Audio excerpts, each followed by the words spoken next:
context is where we get our meaning. Context is everything. You know, it's like, for instance, if I were to say, and I used to use this illustration all the time in earlier days, we've got to do something about that bush. What do I mean? What do I mean? Does it have to do with landscaping? And I'm like, we got to tear out that bush. We got to do something about that bush. Could be. President. It could have been the president. I'm like, we got to do something about getting Jeb Bush, out of the race, or getting somebody else into the race, or dealing with the president. It could be, what else? I could be cutting my son's hair, and I'm like, we got to do something about that bush, right? The only way you know what I'm talking about is by understanding the context. It's so important. And so context determines meaning. And so you got to ask yourself, who said this and to whom did they say it?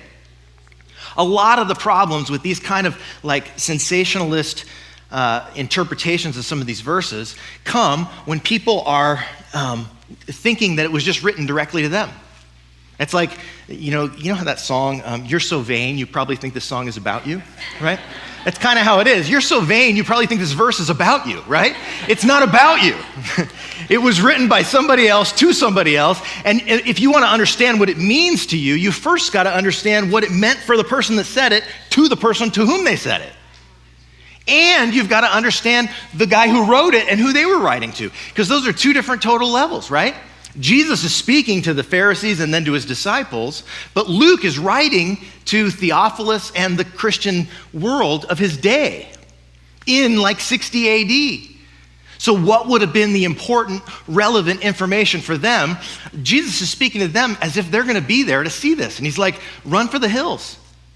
He's telling his disciples, don't go back. If you're on the roof of the house, don't go back. Jesus is thinking of something that's coming very soon. He's not thinking of something 2,000 years away.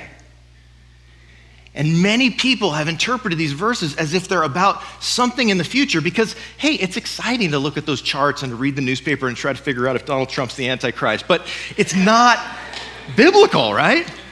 It's just not. It's not a good way to read the scripture. You got to read it in its context and ask, why? Why would it be important for the people that Luke is writing to who are facing persecution, who are in a situation where the Jews are against them and the Romans are against them?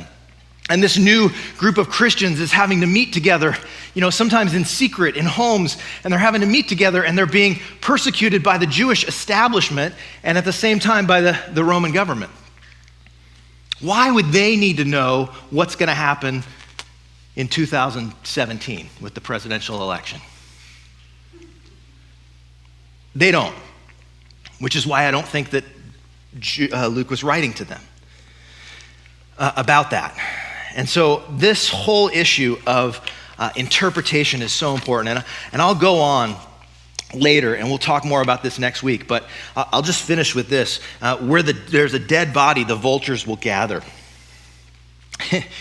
This little statement that Jesus makes is he's basically looking at this whole establishment as a dead body that's ready to be eaten up by the vultures. It's his judgment, and you're going to start seeing it. When he comes riding into Jerusalem, he's going to start pronouncing judgment. He's going to start crying over Jerusalem, Jerusalem. He's going to start saying, oh, I wish you would have listened to me because judgment's coming. It's going to be torn down. It's going to be bad. And he's saying this whole system is basically getting torn down. It's coming because you're about to reject the king who came to you. You're missing your opportunity.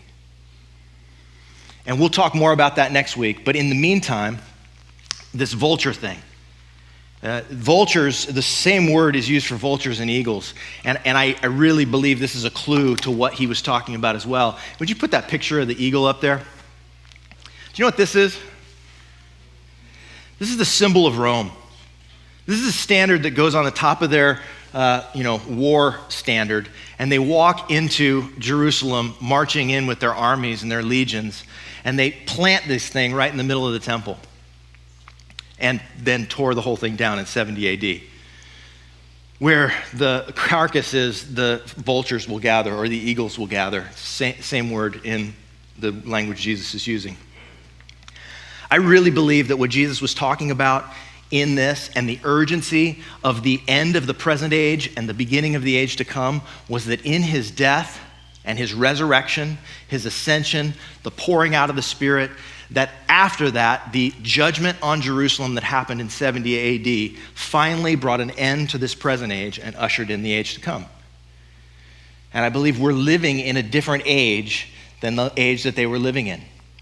And we'll talk more about it next week and the implications of that, but it's really important for how we view our lives and what God's called us to in light of it, and how his kingdom continues to grow like a mustard seed and like yeast that works its way through the whole lump.